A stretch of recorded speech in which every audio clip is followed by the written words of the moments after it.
KSJE is supported by San Juan Regional Medical Center, here to meet your urgent and emergent medical needs, whether they are COVID-19 related or not.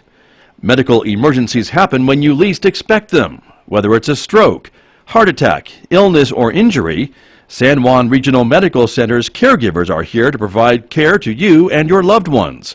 Find out more online at sanjuanregional.com.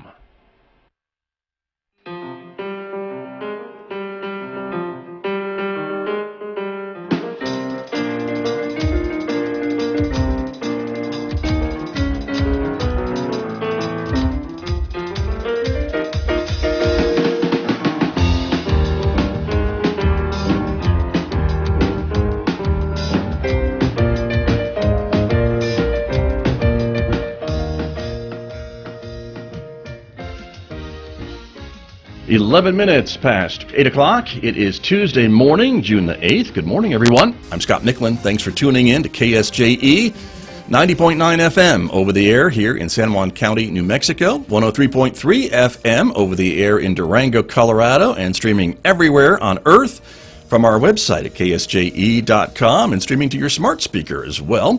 Good morning also to our viewers who are watching our visual radio program, streaming live this morning to the KSJE Facebook page, our Twitter account, and our YouTube channel. We're glad that you are with us this morning, everybody. My guest here in the studio, who I'll be talking with in the next few moments, Jamie Church, is here from the Farmington Chamber of Commerce, and this morning one of our major topics is going to be on real estate. What is going on in the local real estate market? She has brought with her real estate agent Alan Elmore, so he's going to be here as well. So join us for that coming up in the next few moments right here on KSJE. Then, of course, later on this hour, we'll be showing you some adoptable pets during our Adopt a Pet Tuesday segment from the Farmington Regional Animal Shelter. You will see that coming up this morning at 8:50 a.m. on KSJE. And then next hour, Mick Hess is going to take us roving with the arts. This is another series in Mick's Hope Not Hate presentations, when he is sharing with us music of composers who were imprisoned during World War II. The gentleman you see on the screen right now is Hugo Lowenthal. He was a Czech composer who died in we believe, a Polish camp in 1942, but he composed some great music, and you'll hear some of those rare recordings coming up this morning at 9:06 on KSJE, our Hope Not Hate segment with Mick Hess on Roving with the Arts. Don't forget, of course, in addition to our Facebook, YouTube, and Twitter accounts, you can also connect with us on our Instagram page as well. Let's talk about the weather forecast, shall we? The heat is here, as is some of the smoke, too. Some hazy skies in the area today. An air quality alert is in effect from the Department of Health because of some of that wildfire smoke, which is kind of floating into the area from some regional wildfires. But we are expecting a mostly sunny day today with a high of 88 degrees. It'll be clear tonight, the low of 50. Sunshine tomorrow, 90 degrees for a high on Wednesday, 89 on Thursday, 90 again on Friday, and overnight lows in the mid-50s. Outside right now, sunshine, 59 degrees. I dare not say it, but I will anyway. It's Chamber of Commerce weather, and that's why Jamie Church is here this morning. Good morning. Good to have you here.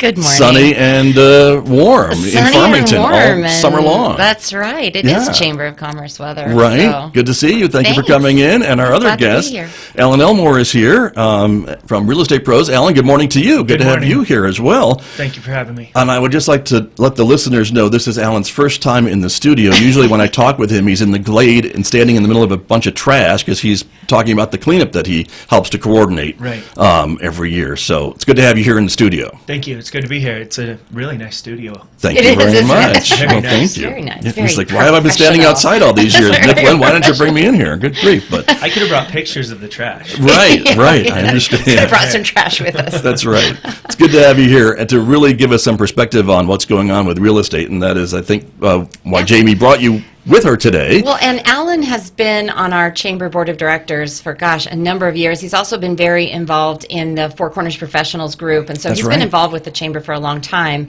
and did a little bit of a transition during 2020, as many of us did with COVID, and so there's been a lot of questions and a lot of people wondering what's going on with real estate, not just in Farmington and San Juan County, but the whole country. Right. So I just thought, well, let's get one of the experts in to talk about it. What is happening with real estate? Why is the market going as crazy as it is? So I thought, let's bring in Alan. There you go.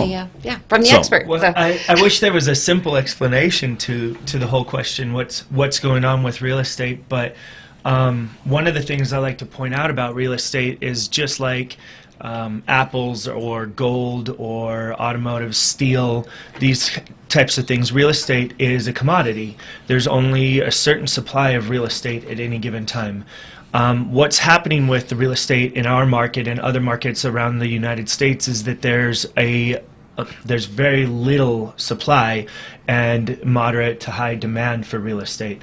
So you get the demand for real estate from the really low rates that we have right now. People are qualifying under 3%, which is historically unheard of. Right. I mean, the historical average for the last 20 years, I believe, is somewhere around 7%, more than double the current rates.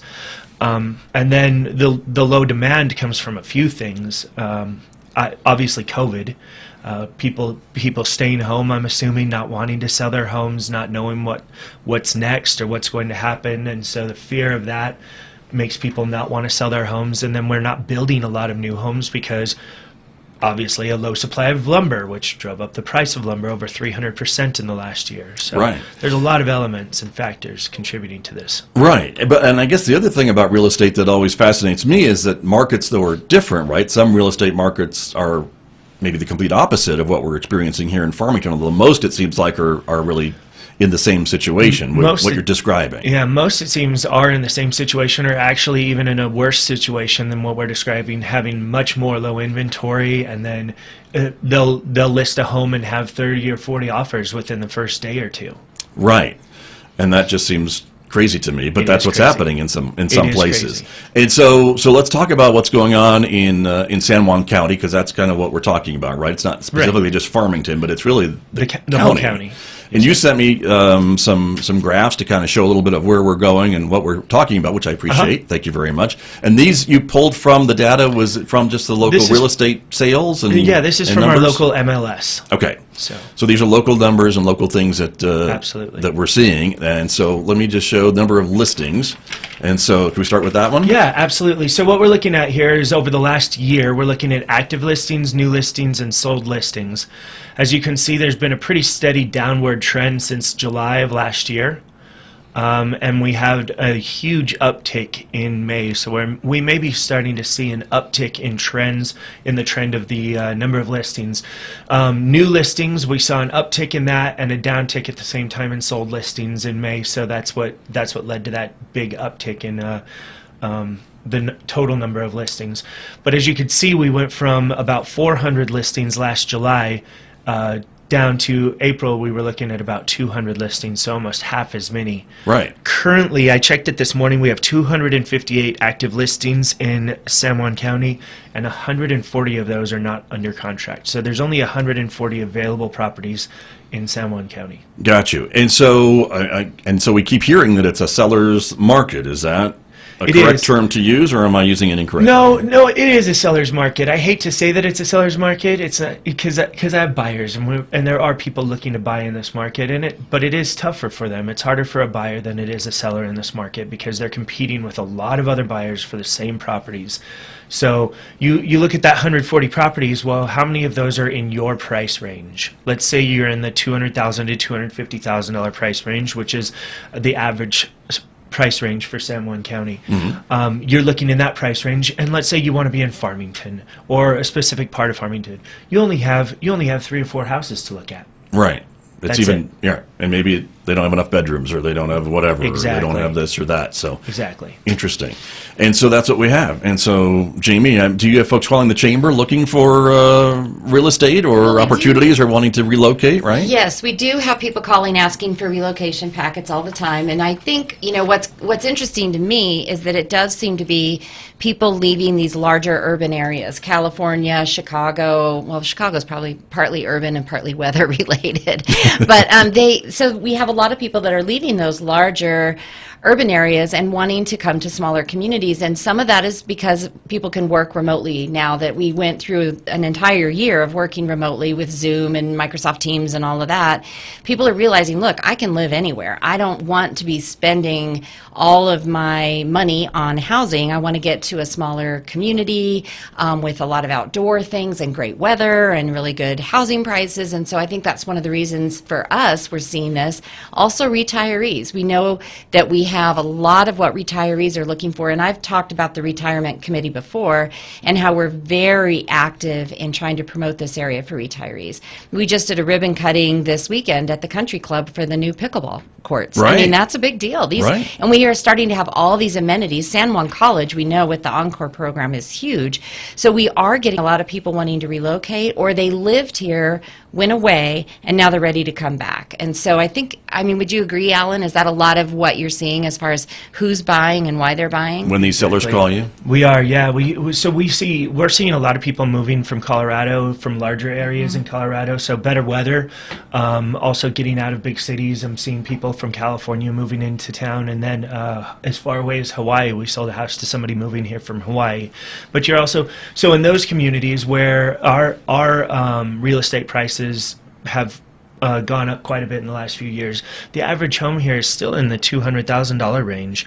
Let's see, average sale price May 2021 is $228,000. That's up from $200,000 from May 2020. Right. Here's some numbers too, right? You sent me, right? These are the listing prices. Now those numbers, those lines are all over the place, but I'm sure you can help interpret that for us.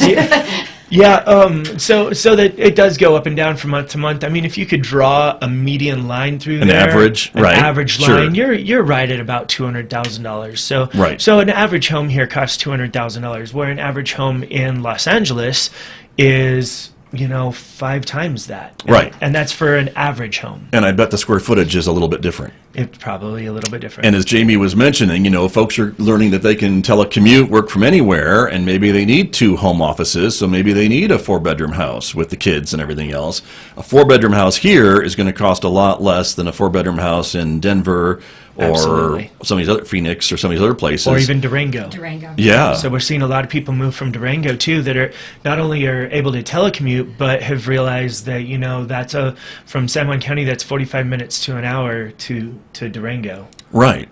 And it's not that bad of a commute. And they can stretch their arms out and not hit the walls and have a bigger place to live. So that makes a lot of sense. Not have to have 6 roommates to afford your mortgage. Very true. Very true. And so we've said that that's a seller's market, but if you're a buyer, I guess then your advice would be prepared to pay full price? Be prepared sometimes to pay over full price. So be prepared if you find the home you love. So being prepared means obviously having your financing in order first. Pre-approval. I hear that a lot. Yes. So work with a mortgage company, get your financing in order first. Then find yourself a realtor to help you shop for a home, because when you're calling on the signs that in front of homes, and I shouldn't be saying this because my signs are in front of homes. That's what I do. So go ahead and give me a call. I'll treat you fairly. Right. Just call Alan. But what you really want to have a realtor to help you shop for them, because the realtor can pull up out of the MLS and tell you what's not already under contract. They can watch the hot sheet, which I know a lot of realtors are looking at that 8 times a day to see the new houses pop up, so that if there is a really nice listing that fits your budget, that fits you, that they can call you that moment. Let's go look at this house. Let's make an offer on it and move quickly, because that's what's impertinent in this market, is that you move very, very fast. And I guess that's my next question, is things aren't staying on the market for very long necessarily? I guess it just depends on... No. But compared to maybe 3-4 years ago, things are moving, right? Right, absolutely. So there's a graph that I sent you on that one. It's the days on market graph. That one. This one. Yeah, that's the one. So the days on market. So we were looking at July of last year. The average house spent over 90 days on the market. By April of this year, you were looking at 55. Now we're up to like 67 days on market on average. So roughly 2 months. Okay. And that's including all properties. That's how long it stays. But I guess it just depends, right? Because I know I think I've seen posts from you that said, you've sold a house in a day or 3 days or 5 hours. We just sold a house before it went to market.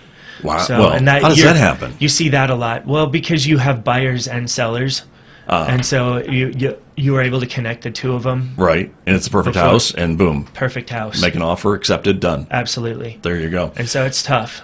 And I guess price is another important part of this, right? It seems to me I've learned and heard that if the house is priced right, It'll sell quickly. it's going to sell. Yeah. And if so- it hasn't sold, maybe you need to look at that. It's hard maybe for some sellers to look and say, but my house is worth $1 million, Right. Alan. Why can't you sell it for $1 million? Right, and that would be nice if I could sell my own home for $1 million. Right. There are some homes on the market. Alan that are- Elmore lives here. that I'm are sure that overpriced, would and those increase are- the price. Those are the ones that sit a little bit longer. Any home can be sold for the right price. There are people out there looking for investments still. So even in this economy. So if the house doesn't have all the amenities or is a fixer-upper, they can still be sold. You just have to take that into consideration when pricing it. Right. But is it hard to maybe tell homeowners that, you've got it priced at $250 and really, it seems to me from my expertise of seeing other houses that are selling, it's maybe more around the 210 level or Right. 195 level? That is a hard conversation. So when I first start working with a seller, my main goal is to be really informative with them when it comes to how much I believe their home is worth. So we sit down together at a computer and do a comparable market analysis, and we look at other homes with similar amenities, similar size, same number of bedrooms and bathrooms, same number of garage, property that have actually sold within the last year, and that's where we come to the price for their home.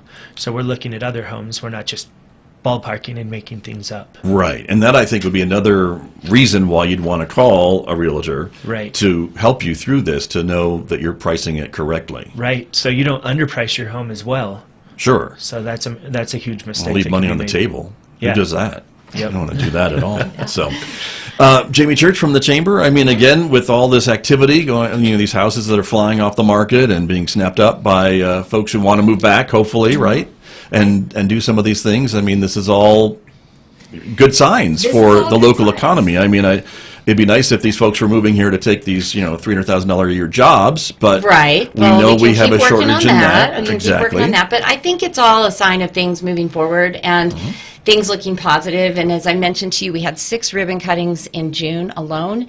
And that one of those, which I'm very excited about, is the TOTA. That's been a project going on for a long time. So we have a ribbon cutting schedule with the TOTA, the new food hub downtown. We're going to be looking at a ribbon cutting in July for that.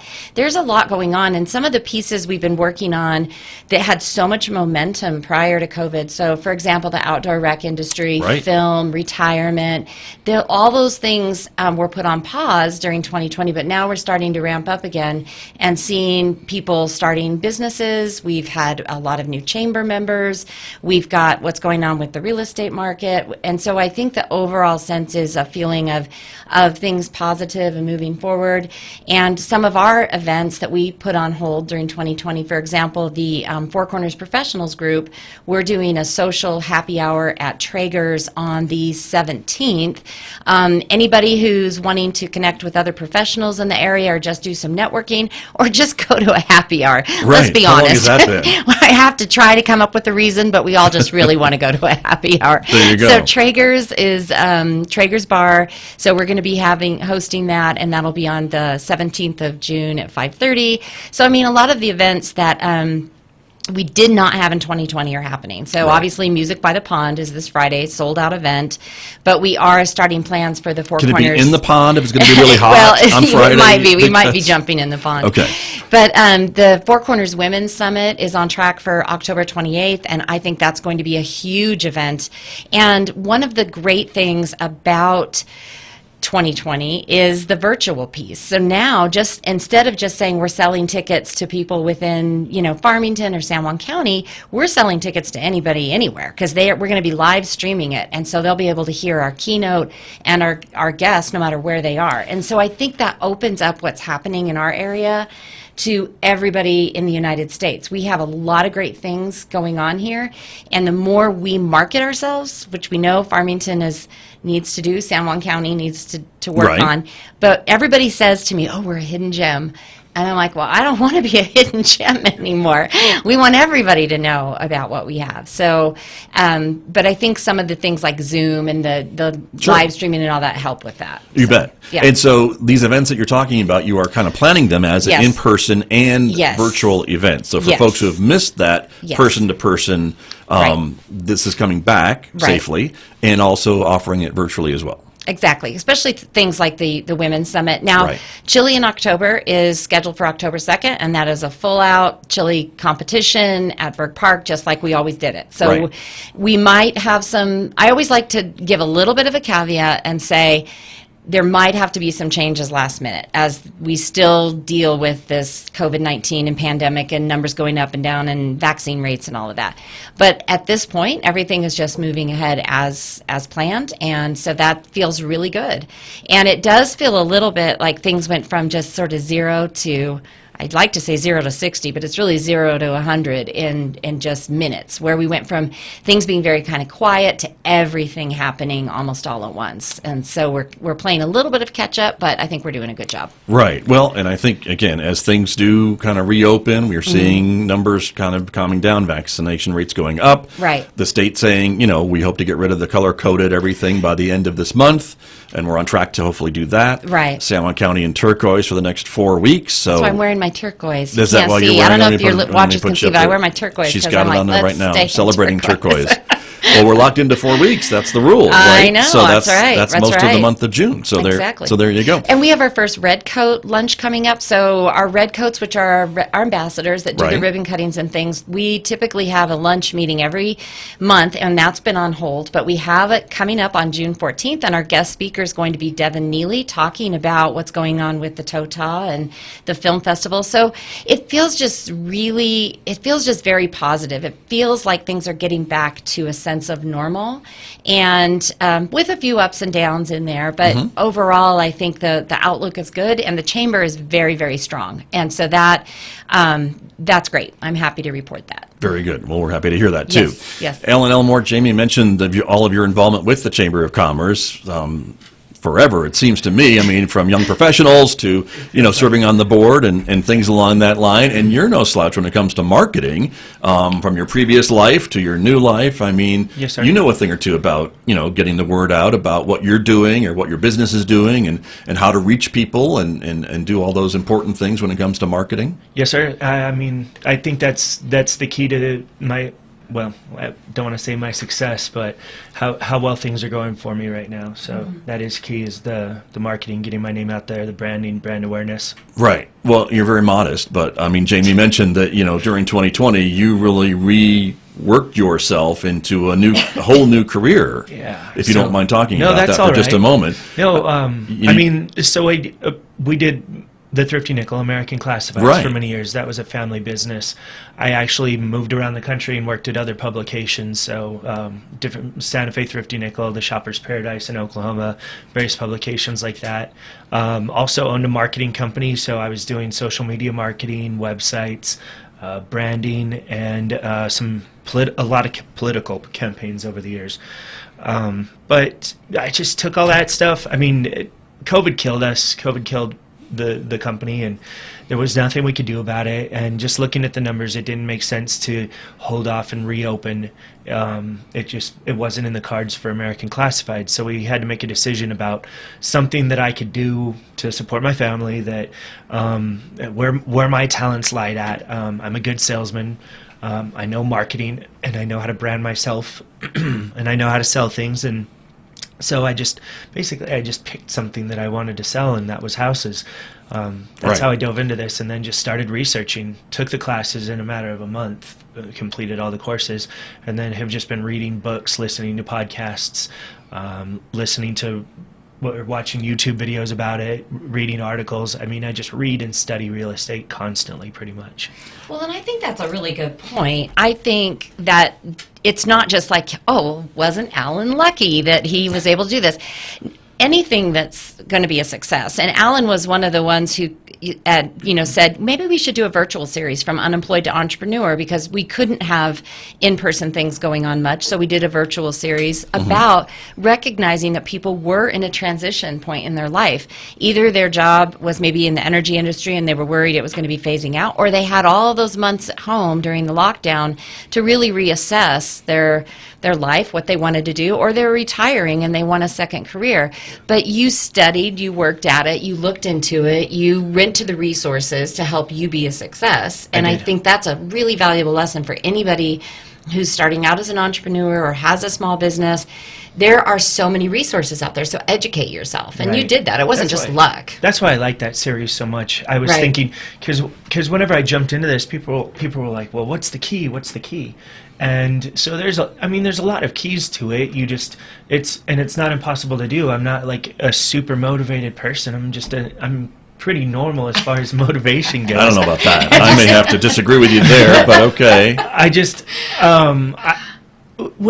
Outside of work, let's say. Well, I was going to say, it seems like one day you were running American Classifieds, and like 3 days later you were a real estate agent. Now, I know it was probably a little bit longer than that, but it seems like you really fast-tracked your education and your licensing, because they don't just let anyone sell houses. Right. I tried to fast-track it, that's for sure. Pretty quickly you were on the streets with your license ready to go, it seems to me. Seems to me. And I did some good marketing and good branding before even jumping into real estate. I was talking about what I'm doing, talking about my education, meeting with people outside of the industry. So I was meeting with mortgage people, I was meeting with appraisers, I was meeting with inspectors and bug inspectors, and I was following them around. I actually did home inspections and termite inspections and followed appraisers to see how that worked. So I was trying to get this whole outside in thing, and I was marketing myself and branding myself before I even jumped into the industry.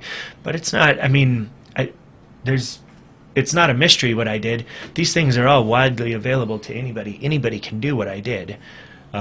True, but to do it and then be successful at it, I think is the Alan Elmore. So I think what happened there, Scott, is so many people said you're going to be really good at real estate that I felt like I would just be a disappointment to all of them. I felt like I had really high standards to live up to, and so that's why I'm working so hard. I understand that. I gotcha. That pressure of everybody thinks I'm going to do so great. No, I don't want to let anybody down. Yeah. Well, let me just end on another kind of focus on another topic here just a little bit, because we just have a couple of minutes remaining this morning. And I know Jamie mentioned that we want people we don't want to be that undiscovered gem, but there is some issues that come with growth. Yes. And you really want to control that. We see that with our neighbors to the north a little bit. Yes. We see that maybe with Moab, Utah. Right. And so, Alan, do you have any thoughts about how to not regulate, but how to manage any potential growth? We'd certainly like to see Farmington grow and be prosperous and bring in new businesses and new jobs and new people,